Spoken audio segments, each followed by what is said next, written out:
dan masalah hubungan saya dengan dia, saya tidak mau dan tidak akan mau lagi, walau dipaksa dan diancam bagaimanapun itu untuk kembali sama dia. Vera, pengantin baru di Sumatera Selatan, mengaku dalam kondisi baik dan sehat setelah kabur dari sang suami Sutanto. Hal ini diungkapkan wanita 27 tahun itu saat dihubungi Jumat 21 Juli 2023. Sayangnya, Vera masih merahasiakan lokasi sekarang ia berada. "Alhamdulillah saya di sini baik dan sehat, tapi orang tua saya tidak tahu saya di mana," kata Vera.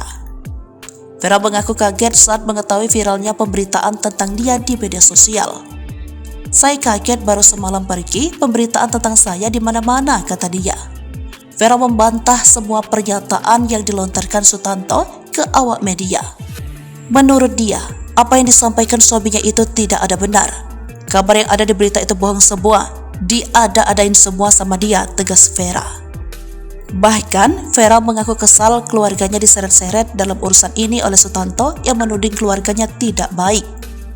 Kendati demikian, Vera mengaku belum mau muncul ataupun kembali ke tempat tinggal karena masih ingin menenangkan diri dan tidak mau jika pada saat dia kembali, dia harus bersama dengan Sutanto lagi.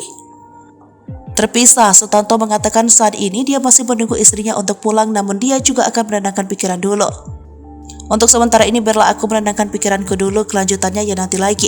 Kalau dia ada etikat baik untuk kembali ya saya tunggu, kalau enggak ya udah," bebernya.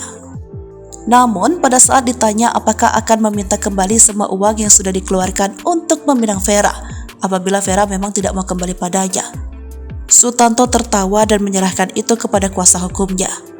"Itu yang saya keluarkan lebih dari 60 juta. Tapi kalau 100 juta itu kebanyakan.